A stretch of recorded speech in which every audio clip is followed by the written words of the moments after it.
This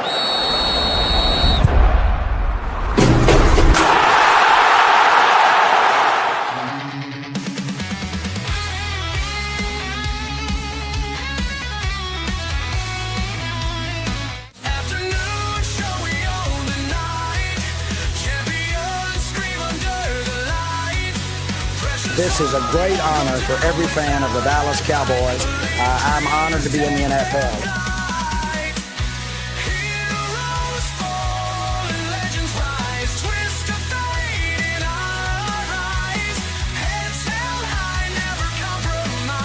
What can I say?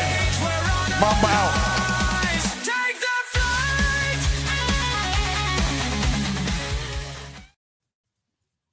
All right, what's happening, everybody? Welcome to the afternoon show presented by ESEN. I'm Chris Gonzalez, joined by Tony Gonzalez and Jay McLovin. How's it going?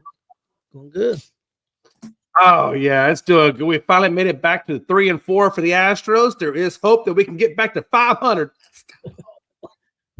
What are we, Chris? 2-5, I think. Yeah. Well, I think, in all honesty, guys, I know we were talking about this. I think a lot of the league is slow to get started, right? Unless you're the Padres or the Dodgers or the Phillies, a lot of it, or even Toronto. Man, for crying out loud, I think Toronto. Correct me if I'm wrong. I think Toronto's undefeated.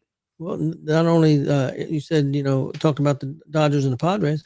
I think the Giants have only lost once. I mean, that division right now, and Arizona's got a winning record. So that division's on fire right now. Yeah, I think the toughest division right now in baseball is going to be the I forget it. I know it's on the NL side, but it's that Dodgers, Arizona, Padres. That division is stupid hard. Like I would right now, with the way the Astros are playing right now, and the slow start we're off to, I would not want to be in that damn division. No, I agree. I think the National League is tougher than the American League this year. Think so? Yeah, I would agree with that. Like I said, look at the teams right now that are there's more undefeated teams or higher ranking teams right now than what the American League has. American League is off to a really slow start, honestly. With the Dodgers, the Phillies, the Diamondbacks. That one damn division is tougher. The one that I said, the one the Dodgers in, is way tougher than anything in the American League right now. And I hate to say that, but one division with the White Sox, I think nobody in that division's got a winning record right now. Yeah, that's nuts. That you don't even have a winning record at all. That's Blue Jays are 5-2, Jay. Are they 5-2? Okay. Yeah. But I think, correct me if I'm wrong, though, but I mean, right now in that division, they're on top, aren't they? Well, they might be, yeah. They're playing good ball. Yeah. They're playing some good ball, that's for sure. It might be a half game up on the Yankees, maybe, I think. Because I think the Yankees have lost twice, and I think they've lost twice. You're right, and that is absolutely correct. Yeah, I think the Yankees are sitting down in third. Yeah, Toronto's on the top at 5-2. Tampa and New York are 4-2. And then Boston and Baltimore are 3-4 apiece. So, and I'm thinking that Baltimore game today is going to get rained out. I saw they had rain in the forecast, so I don't know if we're actually going to get that Baltimore game today or not. Who did the Reds play today? Or do y'all play at all today? Yeah, we play Milwaukee. Okay, you got y'all, and I know y'all took that one, like you were saying earlier. You took that 1-0 loss to the Brewers yesterday, and like you said, Tony, you guys have been losing the 1-0 games a lot, and it's just a fact that if your hitting ever got started, your pitching is off to a great start. That if that hitting got started and y'all picked up that hitting, you could very easily, be 5-1 or something of that nature. Yeah. We just got to start hitting the ball. So hopefully we can get it going. I need the Rangers to slow down. Like the Giants are 5-1 and they're third in their division right now. Yeah, because two teams ahead of them are undefeated. Think about that, 5-1, and you're third in the division. That's great. I mean, I know we're talking about some serious. Obviously we're stupid early, but still, I mean, that's incredible. But the crazy thing is the Padres play the Dodgers tough every year. So I'm telling you, I would. Ain't no way the Dodgers not gonna make the playoffs. I don't think. But I'm telling you, I don't think they're gonna win the World Series. And watch out for the Padres. I said that before the season started. They've got the team that can be very dangerous. Yeah. It's like Philly sports guy said earlier today that, and I agree, the Phillies love to get up and play the Dodgers. Like that's a team they get up for, right? That's like, it's incredible. So I know Jonathan Mathis has got them 11-0. We saw that on Facebook. I completely disagree with that. I think Phillies are going to, if they don't win this series, they're definitely going to take 1 or 2 games or at least one game from them. But I fully expect the Phillies to give the Dodgers everything and anything. And I think Sasaki is I don't know, I hope I said his name correctly. I think he goes on the mound tonight, the 21-year-old that they got out there. Well, guys, let's talk a little bit of NCAA women's basketball. We got the first game of the Final Four that is played in Arizona at the Footprint Center. It'll be at 7 p.m. I believe it's on ESPN. It's got Texas against South Carolina. That's a 7 o'clock game. Yes, that's the game that, correct me if I'm wrong, Gonzo, because I want to misquote you, but I think didn't you have South Carolina taking it all? Did you pick them to take it all? Yep, he did. I did too. I had South Carolina beating Texas, and I had UConn. The second game's at 9 p.m. Right. It's UConn against UCLA. That should be a tough game, but UConn's playing really well right now, and I'm going to take UConn over UCLA. And the championship game would be on Monday night. Yeah. I know you guys got South Carolina, and like I said earlier, man, South Carolina's playing incredible basketball. I do think that Texas, if they don't make it a close game, I think they have a good chance to take the win. So I got to tell you, I had Texas and UConn in my final matchup on Monday, and I think you guys have South Carolina and UConn, correct? Yeah. Okay. Yeah, I think it's going to be a good matchup, honestly. I think that Texas South Carolina for me is the toughest game of the two. Could be. And like I said, I'm not taking anything away from UConn. You can only play the team that's in front of you. A lot of people thought USC would be there, of course. Juju had that terrible accident or terrible injury. So she didn't play, and they got beat by 14 by UConn. But UConn's playing really well right now. Who knows? Yeah. They may have beat them anyway.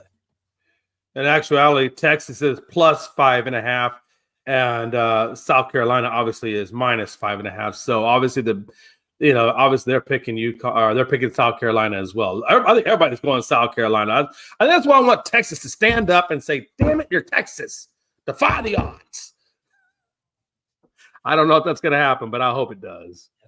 It should be interesting. Should be good. I wouldn't be shocked. I think Texas has got a good chance to beat them. They got a shot at it. I think UCLA could beat UConn. We could be talking Texas and UCLA in the final. I think anything can happen. I think all 4 teams are pretty strong. No, I totally agree with you. That's one thing I like about basketball, because it's so fast-paced, and times tends to slow down a little bit because with timeouts and inbound passes and all the things that you can do. It's so quick that you could turn a 20-point down under and actually ride it and come out and get the win. We've seen that already this year where teams come back from 20 points down. So it's going to see who can come out and really wants it, I think, at the end of that game. Who's going to have the more momentum behind them. Yeah, I'll be honest with you. I don't know much about Texas team or UCLA's team. I really don't. UConn, I know a little bit, and South Carolina a little bit, but I don't know a lot about any of the 4 teams. Well, what's interesting is the Gamecocks are 18-1 against the SEC opponents and 16-2 at non-conference play, and the Longhorns are 18-2 in SEC play, and Texas has a 30-3 record against teams above 500. So that's why I feel like, I know South Carolina is clearly the favorite on this one, but I think Texas has a lot to offer, and I would not be at all surprised if Texas comes out on top. But I think it's going to be, at the very least, I think we could probably agree that it's going to be a close game. I don't think it's going to be a blowout on either side. Texas got to keep it close early. They got to come out of the gate strong. They don't want to get down, 10, 12 points earlier. I think they'll be in trouble. One other interesting stat that I saw was the teams are meeting for the fourth time this season, and the Gamecocks have won 64-45 in the last matchup on March 9th. And Chloe Kitts led the Gamecocks with 15, and Taylor Jones led the Longhorns with 14. So the last time they met was on March 9th, and that was a blowout. Yeah. I hate to say it, but it was a blowout by the Gamecocks. So I think I wonder if Texas is going to take that personal and come out and try to right that ship, Well, I definitely think they're going to, but man, can they? That's going to be the thing. Yeah, exactly. Can they? Yeah, you're absolutely correct. I would think South Carolina is the favorite to win it all. I would imagine. That sound right, Chris? Well, I'll tell you what, man, they certainly look impressive. Their stats look absolutely impressive. I got to be honest with you guys. I haven't watched the South Carolina team, so I am going to be watching that game tonight because I want to see the South Carolina team play. So it should be interesting. Yep. Again, 7 p.m. That game is on ESPN, ESPN2, and ESPN Plus. Yep. The first game at 7, and the second game at 9. Okay, guys, what about the NCAA men's tournament Final Four played in San Antonio, Texas at the Alamo Dome? First game Saturday nights at 6:09 p.m. Florida versus Auburn. What are we thinking, guys? Auburn's looked good the last 2 games, but I picked Florida from the start. I picked Florida to win it all, so I'm sticking with Florida. Yeah, I'm definitely sticking with Florida. I like Auburn's team, but that Florida team, they are tough. I mean, that is one tough team. And I don't, the whole thing is just tough, man. I definitely think Florida, I think that Florida Auburn game, that's the easier one to pick for me. And it's not because Houston's in it that I think Houston's great or nothing, but that Duke-Houston game, I feel like because you got the number 1 D and the number 1 offense going at it, I feel like that's going to be the harder one to predict. And it's I think, though, I honestly believe the winner of the Duke-Houston is going to be the overall champion at the end of the day. But I definitely think Florida is going to take out Auburn for sure. I don't even think that's a close one for me. Well, I'm going to look here. I know they played this year. And both those games are in San Antonio tomorrow, correct? Yes. Second game, first game at 6:09. Second game's Houston and Duke at 8:49 p.m. Hey, real quick, if you're a veteran out there, not that I'm trying to pitch this, but there's a thing called vettix.org. And if you guys want to go to this game, if you're in the Texas area or happen to be in the Texas area around San Antonio, and you want to go to that game, go to vettix.org, and you should be able to actually score some free tickets. You don't have to even pay for it. You can get free tickets right to that game. And if I can convince Melanie, let me go on this 3-hour ride, I'm going to try to get my butt up there and go see this game. So, yeah. I think it's going to be good. I wonder how much those tickets are going for if you actually had to pay. Like, I wonder what the going rate for those. It's got to be at least, what, $250, $300, I think, probably on the cheapest side. I think there were some of those cheaper now. I'd have to look. But, I'd have to look it up again. I looked the other day, but I haven't looked since then. Okay, guys, this was the SEC tournament. No, that was last year. Sorry. Did they? I can't say. I can't find where Auburn played Florida this year, but I would thought they would have. What were you looking for, Tony? Looking for Auburn and Florida. Auburn played Houston this year, and Auburn beat Houston 74-69. Yeah, you're right. That was a long time ago, though. That was in November. I like Auburn here. They're a slight underdog at the +2.5, but I think Auburn wins this game. I think it's going to be a close game. Okay. But I'll tell you what, one of the best players I've seen in the tournament is this freshman from Auburn, Pettiford. If you haven't watched him play, that dude can flat out play. Have you? Yeah. Have you seen him play, Dad? Yes. And then they also have that. I think it's Krumer, who's up for or Broom. My bad. Johnny Broom, who a lot of people think is going to be the college basketball player of the year this year. But the last couple games, I've been impressed with both them guys and Auburn. And Florida's a good team, but I think Auburn's going to get the win tomorrow night. On February 8th, That's awesome. February 8th, Florida beat Auburn 90-81. Florida was the number 3 team in the country, and Auburn was number 4 at the time. Like I said, the SEC, they've all beat up on each other all year long. I mean, for sure. So, but I mean, I mean, it's who's played for in that game? Is it Auburn? I think I did. Florida's a slight favorite. Oh, now, because I know originally I think Auburn was a slight favorite. I mean, when you look at the last 5 games that Florida has played, man, they won all 5 of them. I mean, Tennessee, I don't know who NORF is. I don't know what school that is. Probably New Orleans or something. But then he had UConn, Maryland, and Texas Tech. And I was looking at this, and the closest game that they had was UConn at 77-75. They actually beat Texas Tech 84-79. But that Florida's played, I mean, they played some tough teams, in those 5 games, and I'm not to say that Auburn has it. They took the loss to Tennessee, and then they beat Creighton, Michigan, and MSU, or Michigan State University. They've had a good lineup as well, but that Florida lineup I thought was a little bit tougher. Well, Florida, honestly, they were kind of lucky to beat UConn. UConn had them. Florida very easily could have lost that game, but I like Florida's depth. But I think Auburn's got pretty good depth too, and like I said, they're familiar with each other. It's going to be a tough game, man. I think a lot of it's going to depend on who gets off to the good start first. But I'm sticking with Florida because that's who I picked, and then I'm going to stick with my pick, Houston over Duke. But I'm telling you, I'm after seeing Flag play and see Duke play, I think Houston's got their work cut out for them. But I think they absolutely have to work out for them. But I'm gonna stick with Houston and Florida in the finals, and Florida to win it all. I believe Auburn, Duke.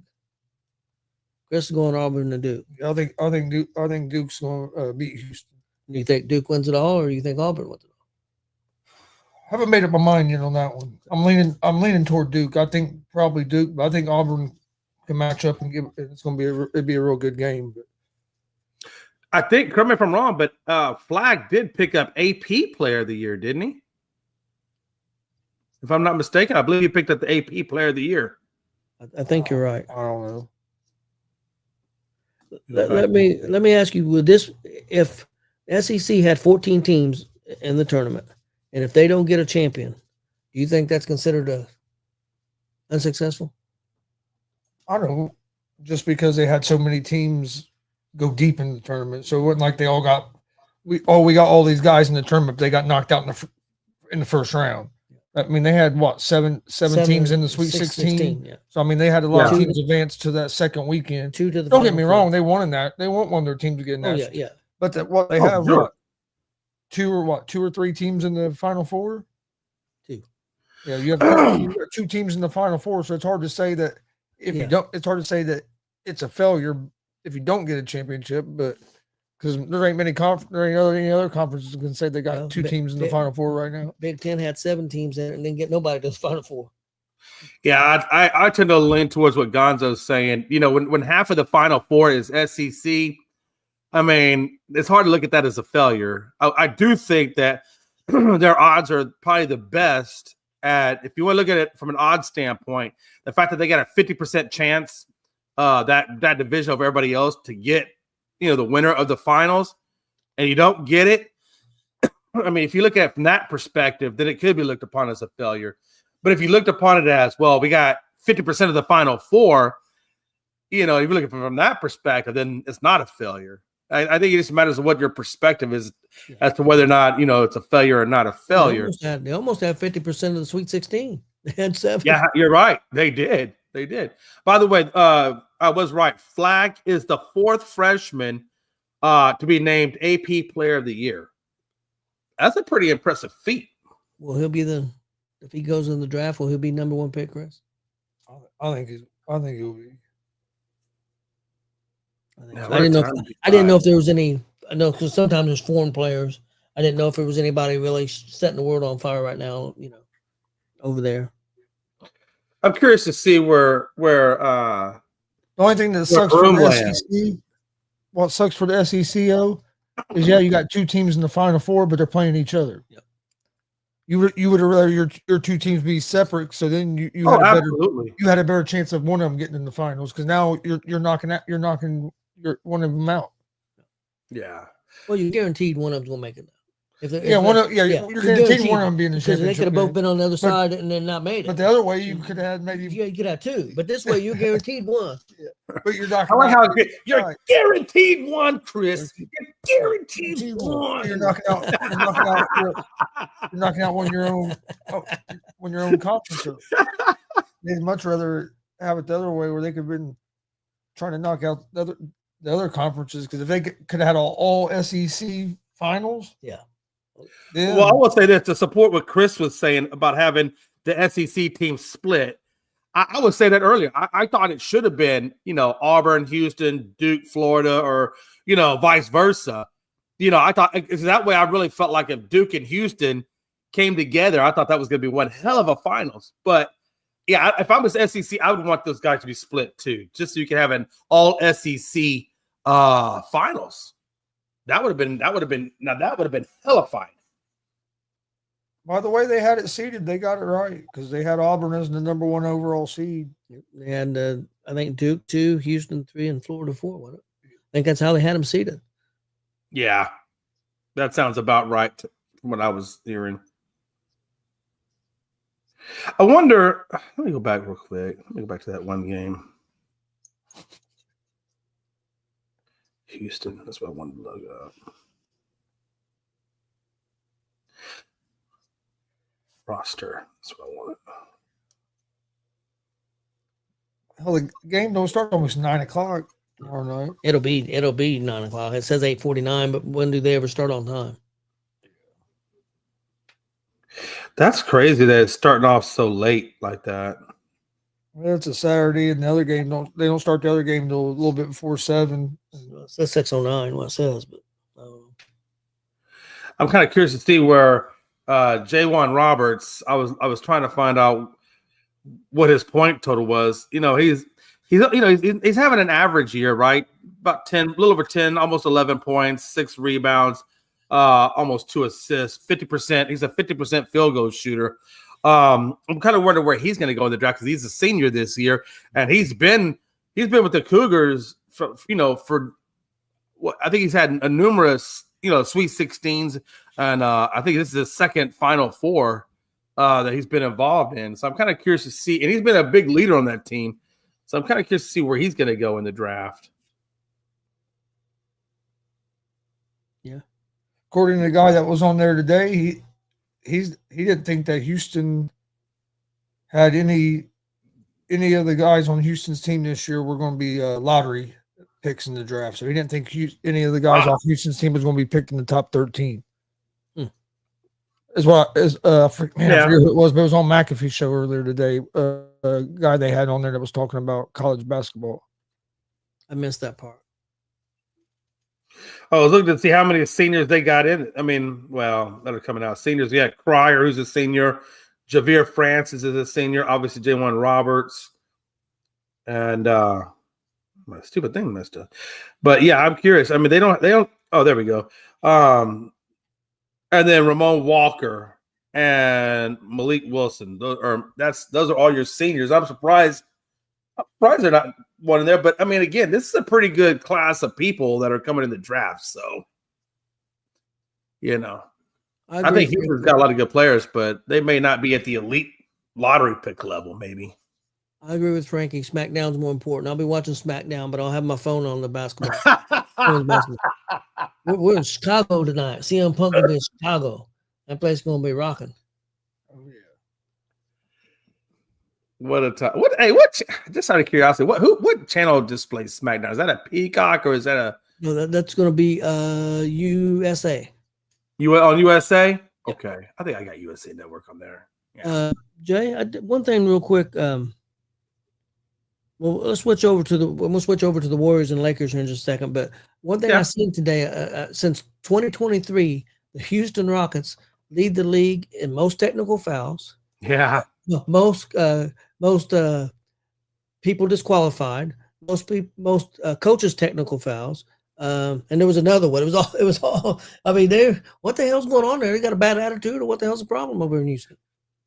I think you got a lot of players there, and especially our coaches that are just passionate, man. They're strong competitors, and sometimes when you got guys that are vocal or strong competitors, maybe we should trade. That kind of goes with it, I guess, a little bit. Maybe. Except for, I will tell you this. Hey, I will tell you this. Except for Dylan Brooks, he's passionate.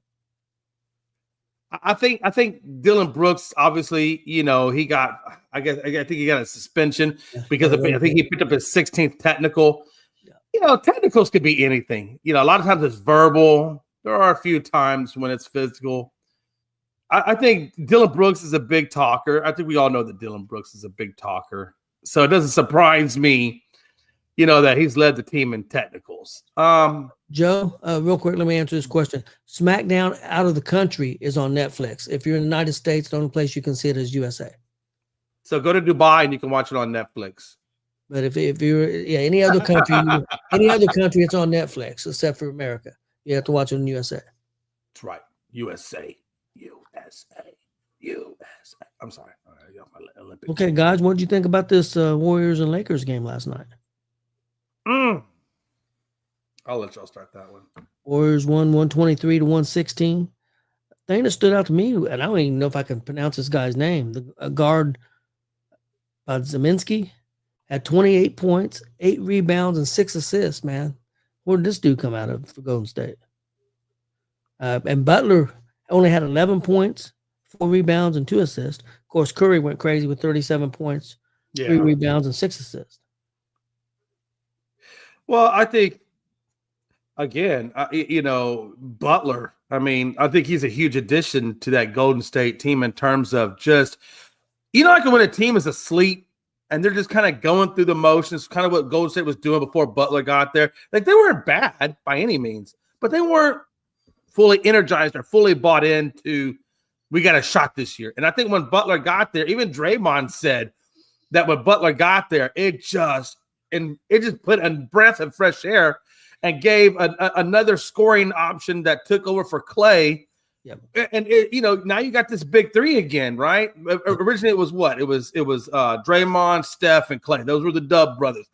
And then when you took away one of the bigger Dub brothers, even though I know he was kind of on a downside after he came off those injuries, now you got Butler, and it's like this Dubs has been reborn. Yeah. Let's be honest. Draymond's not exactly garbage. He's a captain of the defense, which is a good captain to have on your defense. And then obviously Steph is a captain on the offense. So I think on both ends of the floors, you got captains now. Made some huge defensive plays in that game to help them win that game last night. Draymond did some big defensive plays. Yeah, he's one hell of a defensive player. James had a good game with 33 points, 5 rebounds, 9 assists.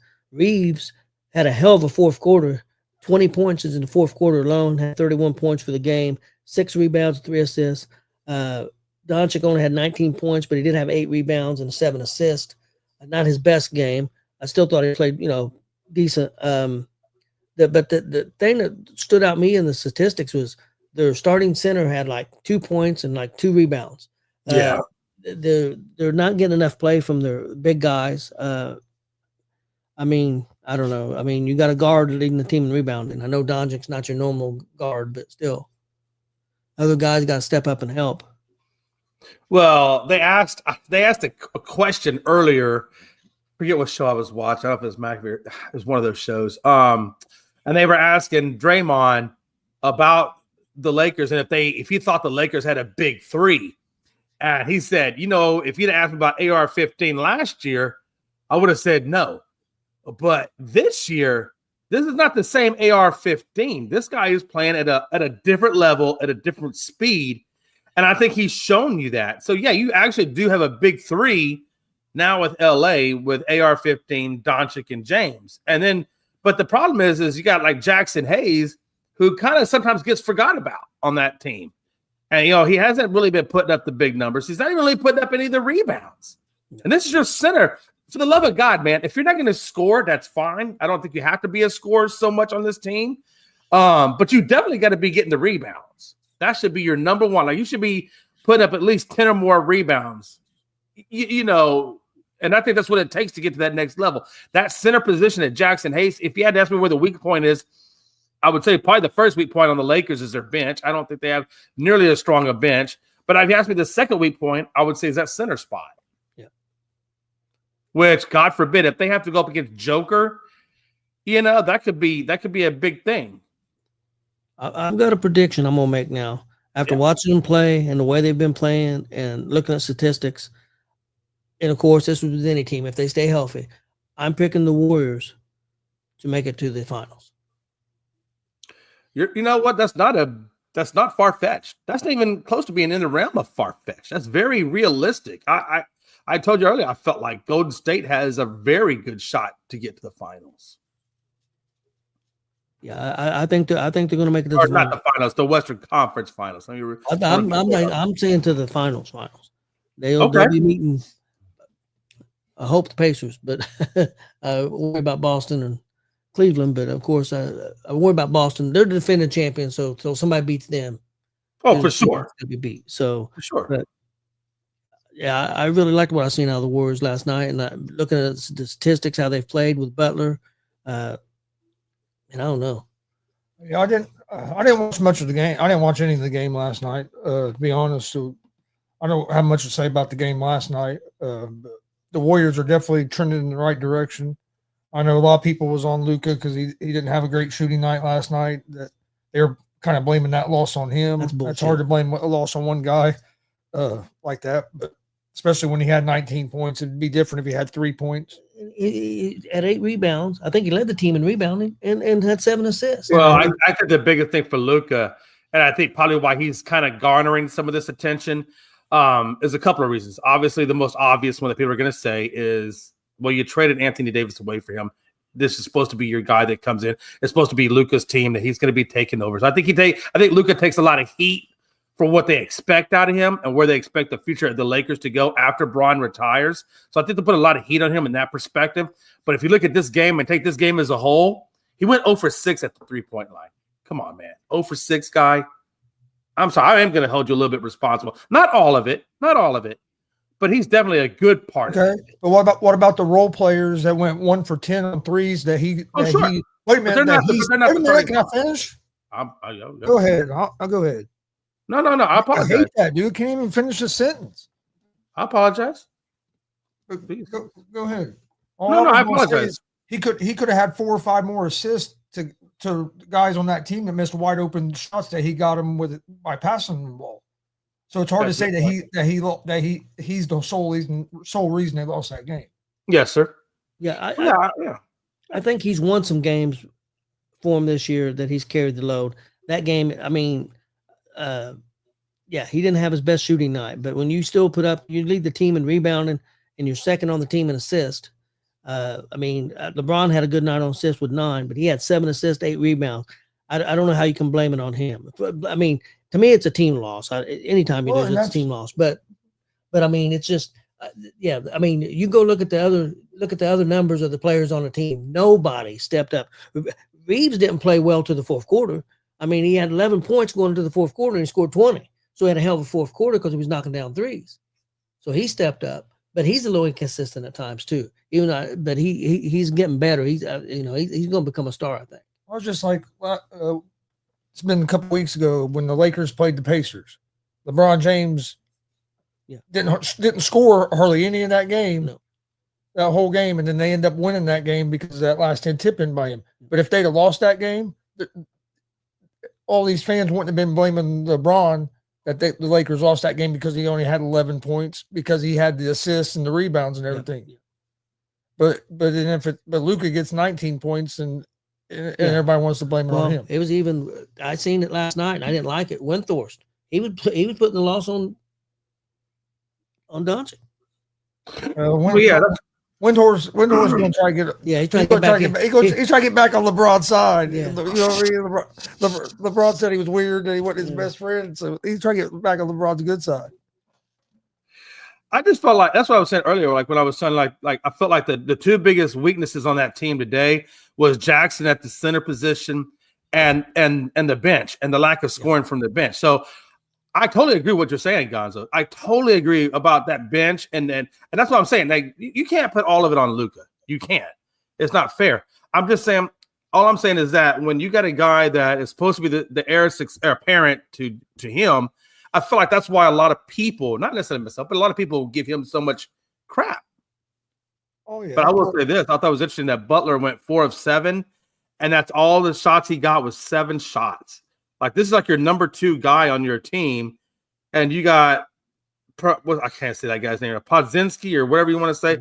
He got 17. You gave 17 shots to a guy that really nobody's ever heard of, but you only give 7 to quote unquote your number 2 scorer on the team. I thought that was interesting.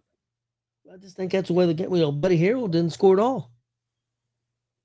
Yeah. I think a lot of that's just the way the Warriors play, because the ball's just always moving, and it's more of just whoever has an open shot. They're pretty. And if you think about it though, even when Butler was with Miami, there was nights where he wouldn't score. He wouldn't take very many shots. He'd have nights like that where for some reason he just wouldn't take a whole lot of shots. He'd affect the game in other ways, but he just wouldn't look to score and would only take maybe 7 or 8 shots. So sometimes I think that's on him a little bit. I think sometimes he gets where he's more of trying to get people involved instead of looking for his own shot. Gonzo, do you think it makes Butler better being in the position where he doesn't have to be always scoring the most points, that he can kind of take a back seat sometimes if the shot's not there? Well, I don't think it changes much for him, because even in Miami, he wouldn't always rely to be the top scorer, because they had Adebayo that on a lot of nights would be their leading scorer. Yeah, and they also had Hero, and Hero's really stepped his game up a lot, hadn't he? So I mean, Butler was kind of relied more on the guy that done to be the guy that done everything. He played defense. He could score. He'd get people involved. He brought the energy, bringing toughness to your team. You know, it's interesting to me. Like, I want to kind of, since you mentioned the Heat, it's interesting that the Heat have actually played pretty well since Butler's left. I think they were at one point before they lost to the Grizzlies last night, which, by the way, they only lost by 2 points. But before the last night's game, they were actually on like a 6 or 8 game winning streak, if I'm not mistaken. So yeah, and the Lakers only had 7 points off the bench. Yeah, they didn't have much. They had very little.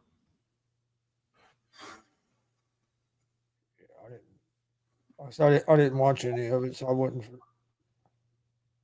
didn't know a whole lot about last night's game. Yeah, Pacers played tonight. We was off last night, and Reds played tonight. I know. Played 8 o'clock. If I remember right, the last 6 games, Golden State's at home 4 of them. They just come off a 6-game road trip, and so the next 6 games they play 4 of them at home. I know they've got Houston. When do we play y'all? What days?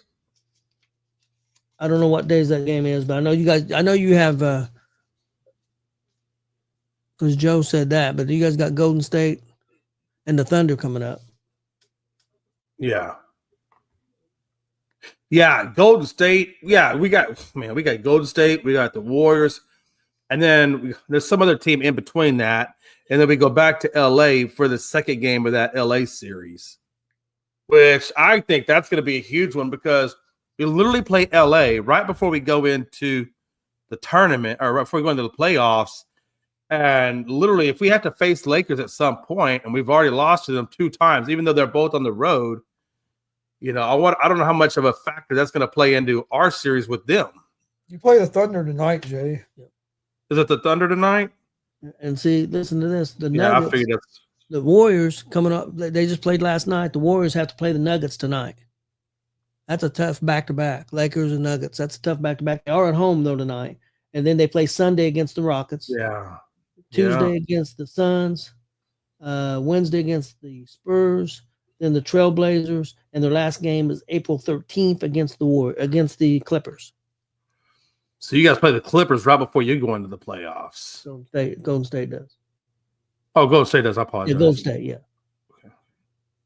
I'm telling you, Golden State's got a chance. They could lock up at 4th position. Pacers play the Jazz tonight. Yeah. It's a game we need to win. If you don't beat the Jazz, that would be I would be very shocked because I mean the Jazz really have truly kind of nobody. So you guys, that should be kind of a tune-up game or whatever before you start getting into more your serious games. But I think you definitely take out the Pacers. I mean, you take out the Jazz tonight. Yeah, on The the road. Suns Celtics would be good. At home. Okay. Yeah, Thunder and Rockets, boy. Whew. There's so many good sports on tonight between basketball, SmackDown, and the Rockets. I don't know which one I'm going to be watching. Maybe I'll have to try to. I don't know. I could probably watch one of them, I guess, on my phone. I don't know. I'll probably be doing like you, Tony. I'll have some games on and then try to watch it on my phone. I'll keep track of the women's, and then I'm gonna watch SmackDown. Only thing about SmackDown's tough because it's 3 hours, man. That's too long. Right. Oh, yeah. Oh, so wait, SmackDown is 3 hours? Yep. Oh, God.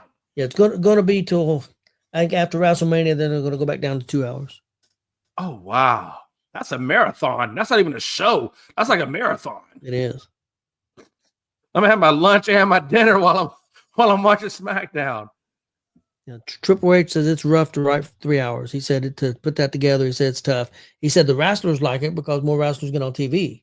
He said, but as somebody trying to put on a show, it's difficult to do. So I guess Triple H, he does most of the writing, I guess, then for SmackDown. No, they've got writers, but I'm sure they give the writers ideas where they want to go, and then the writers bring it to them, and then they make tweaks, and then they have road agents. They have agents who help put matches together too, and everything. Now, I would say he's a big part of formatting the show, like where each segment's going to be and stuff. But then they have writers. Okay. Come up with material. Then the final people that's in charge of matches will be in charge of matches and work with the wrestlers. Like, Michael P.S. Hayes from the Freebirds. He's one of their main guys. He usually does the big matches. Whatever the main events are, he's usually in charge of those. Is it a collaborative effort on who's going to win these matches? Like who's going to be determined as the winner? Or do you think somebody behind it, or is it Triple H? Does he kind of say who he thinks the winner should be? And then they just run around that. I would say Triple H, and he's probably got a team that what direction they're going to go, who's winning the matches and stuff like that. I would say. I don't think it's 100% Triple H, but I would say the buck stops with Triple H. Okay, interesting. That's interesting. Okay. Now, when Vince McMahon was in charge, there was times, Jay, that they would have a script ready, and an hour before the show, he'd tear it up and they start from scratch. An hour before the show? Yes. They said an hour before the show, he'd tear the son of a bitch up, wasn't happy with it, and they'd start from scratch. Oh, my God. And you're putting stuff together as the show's going on. Talk about being under the gun. Yeah. That's why sometimes the shows wasn't real good. Well, I can certainly say that when you're putting stuff on the fly, you're not exactly having enough time in an hour to really think about all the ways you want these storylines to continually develop, even more so than just that one night. Yeah, that's crazy. Okay. Well, let's talk a little bit about John Morant, guys. Oh, I've been waiting for this one because I really want to hear Gonzo's take on it since me and you kind of divulged a little bit in pre-show. Yep. I'm curious to see what Gonzo's take. So if you don't mind, Gonzo. I think I've got ideas take, but go ahead, Chris. I think John Morant is kind of getting, how I want to word this. He's almost being used. I can't go and say a scapegoat, but the media is making a bigger problem for John Morant than what it should be. He's been doing this celebration after hitting a three all season. Why now is it a big deal all of a sudden? He's been doing it all season. Other NBA players have been doing it all season. Yeah, I did see a report on that. It ain't like Morant just started doing this 2 days ago. He's been doing it all season. Never got fined. Never got a warning. Never anything ever said to him until he done it the other night, and it was on national television. And the media, just keeps talking, oh, he should be suspended. He should be this. He should be that.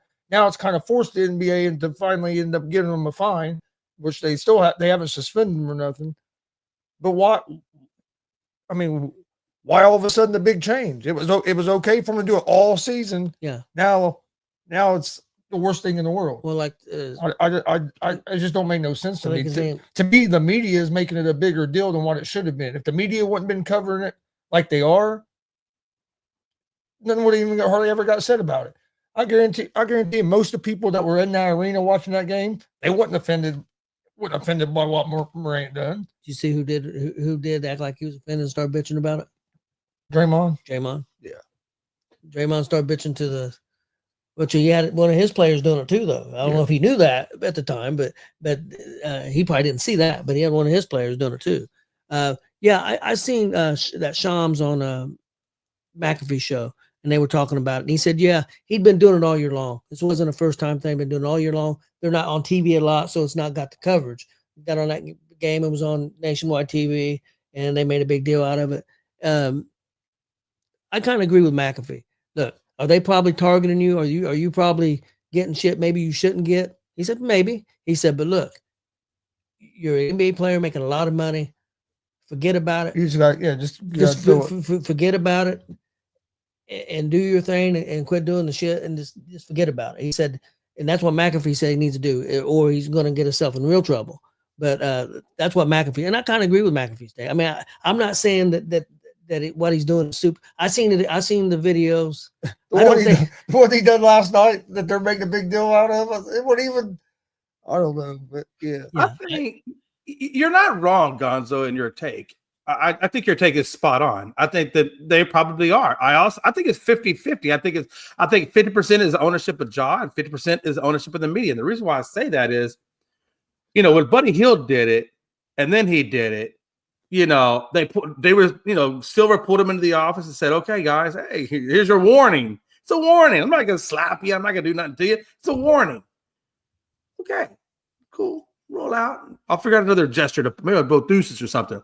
But when you go out after the warning and you continuously do it and you're doing it and you're doing it on purpose, you get what you get. I get you that. Get what you get. The first time I'm down with. The second time, I get that. But what I'm saying, Jay, is if the media wouldn't have, when Hield and Morant done that the other night, if the media wouldn't have kept talking about it for the next 5 days, Adam Silver would have never had a meeting with Hield or Morant and gave either one of them a warning. Nothing would have ever been said because it's been going on all season. It has been going on all season. The reason it's a big deal is because the media just kept it a big deal because it's getting attention and getting clicks, and they kept talking about it for 4 or 5 days, and then it kind of forced the NBA into a position to have to do something to save face. Plus, there's a lot of people who don't like Morant, and I'm not saying he ain't helped his case in the way he is at times, but there's people that are targeting. Where if it had been like any of these other stories, well, they cover maybe one time on a show for 5-10 minutes, and then they don't bring it back up. None of this would even been happening. Let me ask you guys this. And I know he's never been in any trouble or anything, but let's say LeBron would have done that. I don't think there would have been anything said about it. I don't think the media would have went crazy about it. It's because of who it was. It's who it is. Here's the thing, guys. At the end of the day, it's all about reputation. And I think everybody knows in any line of work you're in, I don't care if you work at a gas station or Walmart, Lowe's, Home Depot, or whatever it is you do, or you got big executives, whatever. You make your own reputation. And when you make your own reputation, sometimes you live by the sword, you die by the sword. Sometimes that's just the way it is, whether you like it or not. And I gotta tell you, I don't know who John Morant's agent is, but if I'm your agent, I'm like, look, guy, here's the thing. You can do whatever you want. It's a free country. You want to go out there and do guns? Do guns every night. You go a little $70,000 fine, whatever the case may be. That's fine. But understand this. From a business perspective and money in your wallet, and you may not be intellectually smart enough to understand what I'm saying to you, but when you want to put money in the wallet, sponsors are not going to choose you. Sponsors don't want that negative publicity bullshit.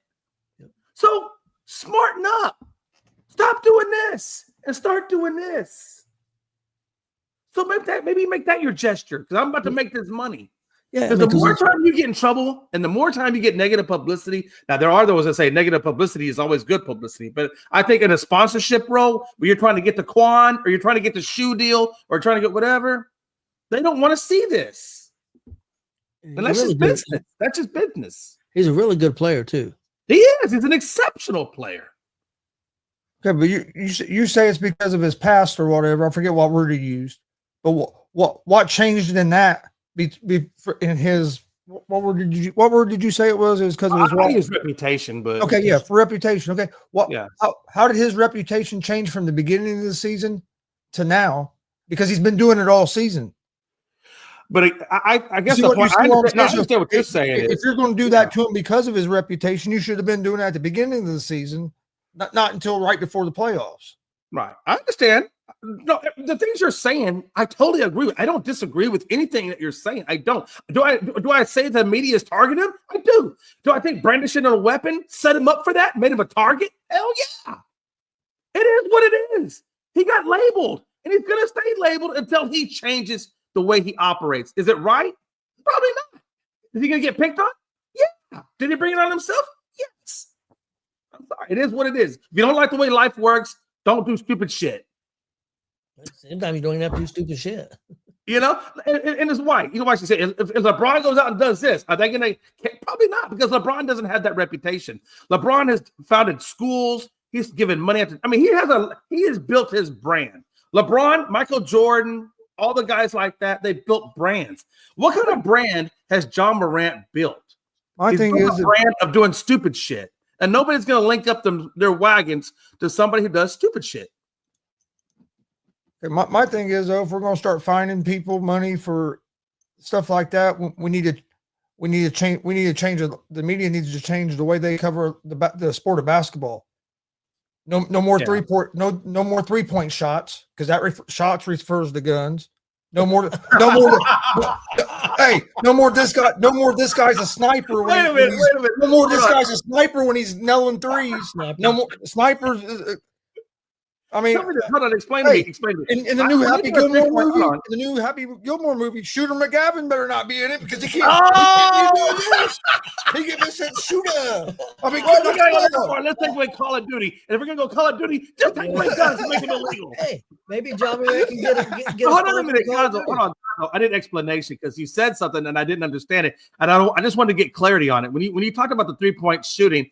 Are you saying because they do this, or what exactly are you referring to the 3-point shooting? It's a shot, 3-point shot. Okay, the word shot. Maybe we take the word shot out of it and we say 3-point throw. And we can't be saying guys are shooting terrible anymore. You can't be saying shooting. I mean, that's even worse than a shot. Okay, so right. Oh shit! You can't say guys a sniper if he hits like 5 threes in a row, because that's really bad. I mean.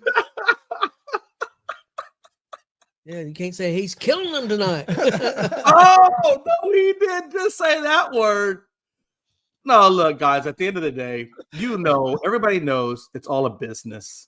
It's a business. And either you're going to conform to make the money and not be targeted, or you're going to be like Dennis Rodman and do everything you can to be targeted. Dennis Rodman was one of the biggest ones to be targeted. You know, the worm. No, I get it. I just don't like that the media is the one that's costing him. They're costing him money by the way they're covering it. Like now he got fined where he would have never got fined if they wouldn't have just kept the coverage up on it. But I understand what your point about he's brought some of this on himself. Yes. But also it don't give the media the right to keep dragging things out. You covered the story, then move on. Wait, they've been covering this for years. Let me make this point. You say the media this, but we all understand. How does the media make money? The media makes money off of publicity. And look, bad publicity, the media is all over that because those are big rating number grabbers. That's what I'm saying, Jay. They turned that into bad publicity by the way they covered it. Well, nobody in that arena was complaining because he done that. No, there wasn't a big outcry from the fans because he done that. The media helped brew that fire is what I'm saying. I understand what you're saying. They want those headlines. They kind of help made that headline is what I'm saying. No, exactly. And we all know that. We all know everybody knows that. Look, as podcasters, we do. Look, when we look at this, look at this one. Look at this one. Look at this one. That's what we do. So yeah, but we're not on here calling for people to get fined. We're not on here calling for people to get fined. No, we're not. And suspended and that stuff. That's what I'm saying. I think they go overboard. I think they're crossing the line when you start doing that. I just think that if Ja made better decisions, the he wouldn't finding be and in getting this suspended, situation. the finding and getting suspended and stuff, that's up to the commissioner of the league and the league. It has nothing to do with the media. And you get all these guys on the media calling for it like it's like they have the right, like it's their position to, like they're the ones that make that decision. No, it's up to the league and the team. Another thing, just to how they cover stuff, period, was with sports. 20 or 30 years ago, Jay, you can remember this. We watch games on TV, and a lot of it's because there's so much of it now. They got to find a way to cover a different angle. You never heard one of these guys, like Windthorst, who was basically blaming Luka for losing the game. 20, 30 years ago, you didn't see any of these guys on TV blaming a guy for losing the game. You never seen that back then. You didn't. I mean, a guy might have had a bad game. It didn't make a difference. They didn't come out, well, I'm calling out Reggie Miller because he missed 10 3-pointers tonight, shot like shit. You never heard that. He's a bum. Yeah, you didn't hear that. Not from a commentator. You may have heard it from fans, but you didn't hear it from commentators or a guy that's and I know some of these guys get upset, and I can see that to a point. If I'm a basketball player and a dude that's never played any sports at all, and he's a commentator and gets on there and he's saying how terrible you are, it'd be a little tough to take. I'm not. You know what though, Tony? I think a lot of it is just the times in which you live in and how they've changed, right? Media isn't the same because of social media and all the stuff that's out there. Yeah, it's all changed. I mean, everything changes. So I mean, like what was, big in our day really isn't considered big now, but it's just the times in which we've been raised in. It's different. We don't live in those same 1990 area things, and now we're in 2025 and this is just the way the world works. And you either adapt or whatever, I was used to 1970s when man, so was I. Tony, let me tell you something, Tony, if you go to the edge of my driveway, I got a tree, a big ass pine tree, and I put a sign on that thing, and I put a big nail right through that sign that says, if you don't live 1979 values, don't even think about coming up this driveway. So I can't think it, man. The guy who used to do the CBS News. Would smoke a cigarette is giving the damn news. I can't think of his name now. I think it's the biggest part is just the world became so damn negative, and that's what. Well, that's true. That's what sells. And you're right. That's exactly what negativity sells. Positivity. People don't want to watch feel good stories on TV. I'm not gonna lie to you. I still watch the Lifetime channel, so I do watch some feel good stories. Well, I do too, but I mean, it does not surprise me that you watch the Lifetime channel, Jay. Wait. I don't have no choice. What you got against the Lifetime channel, man? Damn, some good stuff on there. I don't have no choice. Melanie's. Actually, no. Believe it or not, Melanie can't stand Lifetime channel. You're digging yourself a bigger hole, Jay. Hey, listen, you know how many times I get slapped in the face? How many arguments have been made in this house because of Lifetime? Really? Oh, it's terrible. It's terrible. Don't even get me started on soap operas. Oh. And you have nothing to say because WWE is nothing but one big male soap opera. I like soap operas. I was a General Hospital guy.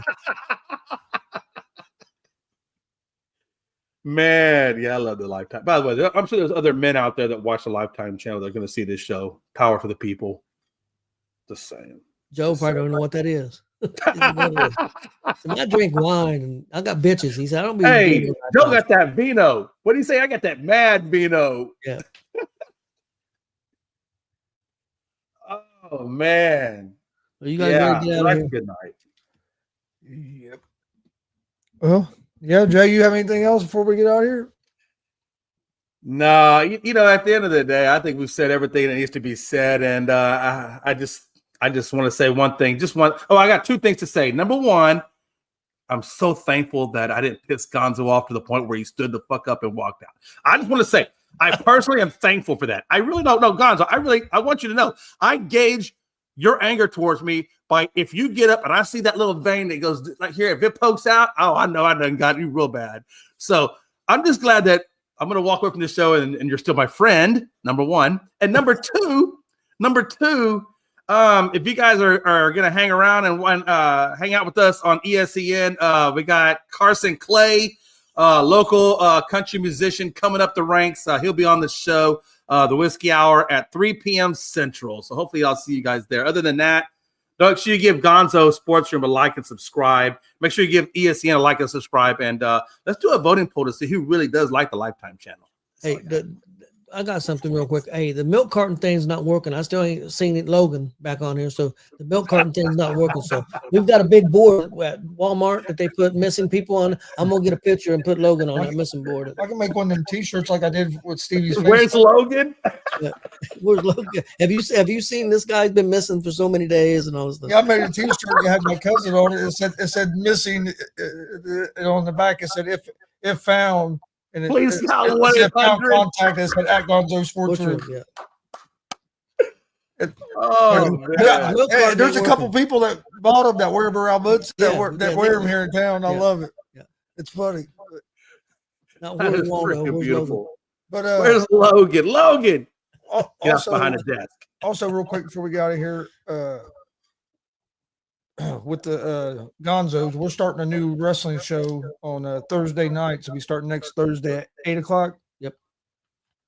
Called Hill or Face Pro Wrestling Talk. So check that out with us on Thursday. Yes. I just saw your graphic for that. I was like, where's this graphic? And this Gonzo's, but that's cool. I didn't know that. So that's awesome to hear. Thursdays, you said. Yep. Okay. That's what's up.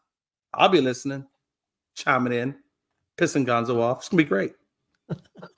Well, we appreciate everybody watching. Enjoy your weekend, and we'll see you guys on Monday.